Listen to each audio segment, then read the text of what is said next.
Dalam debat perdana calon presiden kemarin, ketiga calon presiden menyebutkan kata-kata yang mereka ulang-ulang hingga beberapa kali. Kami akan rangkum 10 kata yang paling sering diucapkan masing-masing calon presiden bersama rekan kami Glenis Oktania. Silahkan.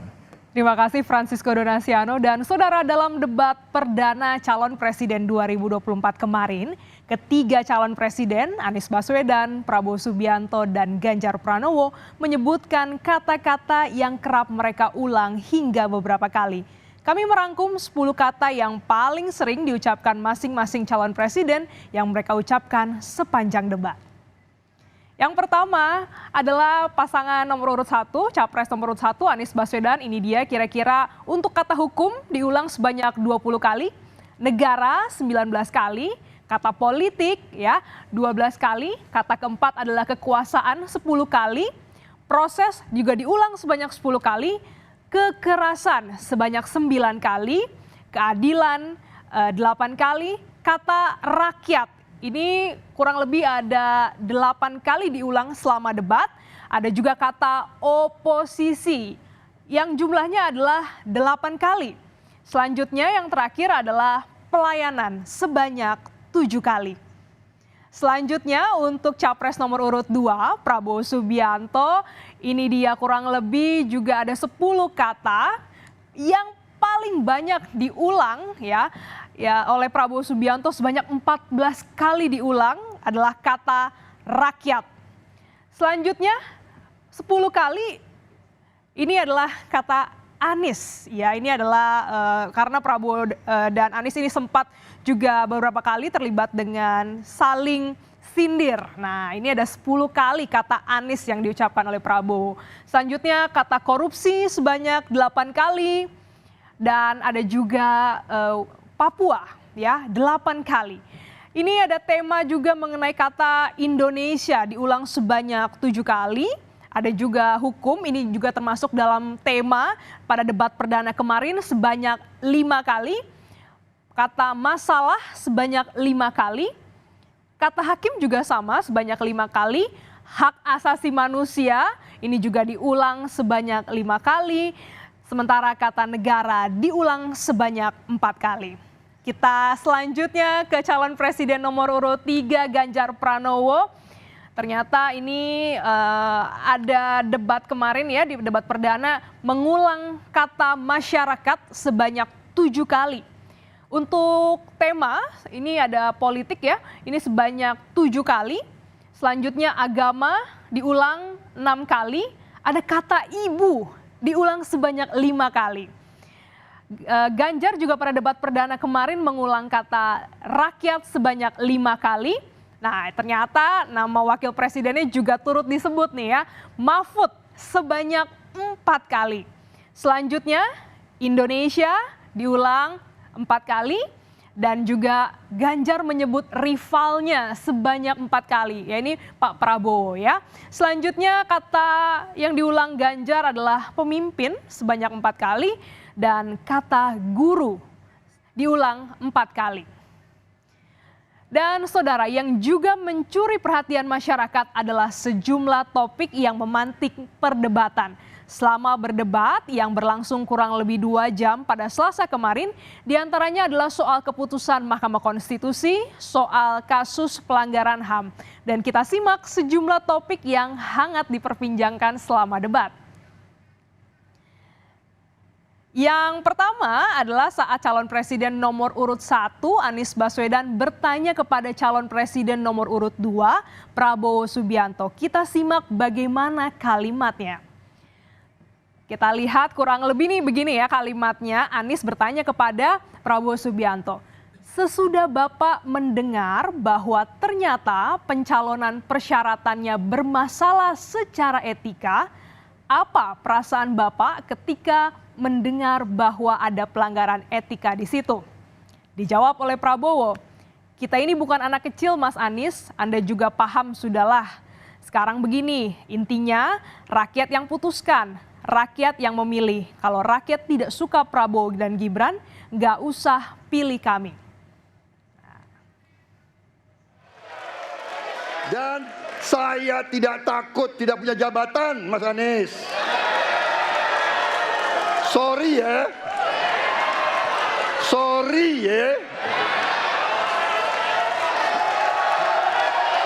Para Mas Anies, saya tidak punya apa-apa. Saya sudah siap mati untuk negara ini. Nah, sekarang giliran Prabowo Subianto yang juga hangat dibahas adalah terkait dengan perdebatan soal penerapan demokrasi di Indonesia. Pilihan menjadi oposisi menjadi perdebatan Prabowo dan juga Anies.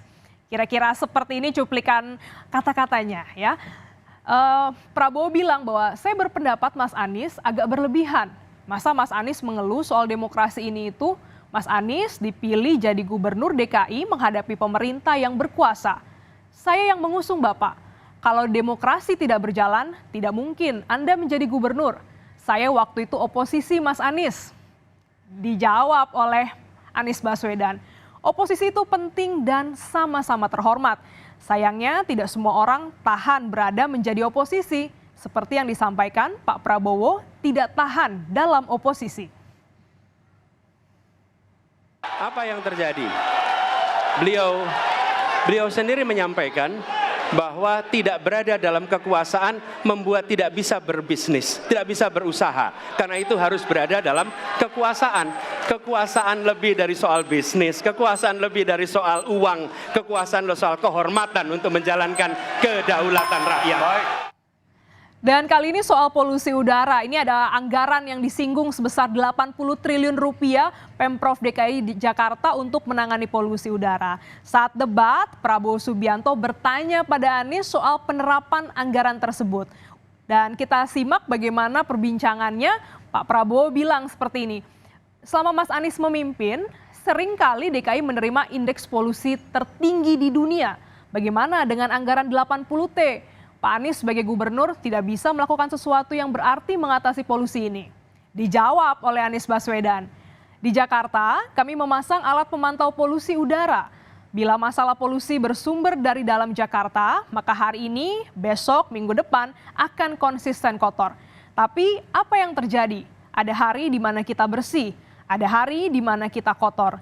Polusi udara tak punya KTP, angin tak ada KTP-nya, bergerak sana-sini.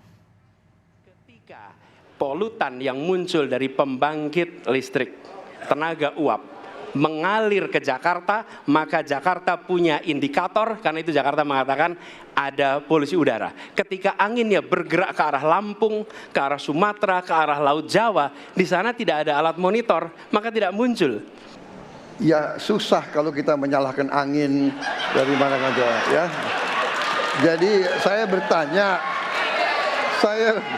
saya bertanya, dengan anggaran segitu besar, jumlah pendidik, langkah-langkah yang bisa dilakukan untuk dengan real dalam 5 tahun mengurangi polusi, juga di mana rakyat Jakarta begitu banyak yang mengalami sakit pernafasan. Jadi saya kira kalau kita dengan gampang menyalahkan angin, hujan dan sebagainya, ya mungkin tidak perlu ada pemerintahan kalau begitu. Topik hangat yang juga menjadi perbincangan adalah soal pelanggaran hak asasi manusia. Calon Presiden nomor urut 3, Ganjar Pranowo bertanya kepada calon Presiden nomor urut 2, Prabowo Subianto soal penuntasan kasus HAM bila kelak terpilih menjadi presiden. Kita simak jawaban dari Prabowo Subianto yang juga ramai diperbincangkan. Come on Mas Ganjar, saya tadi katakan saya merasa bahwa saya yang sangat keras membela HAM.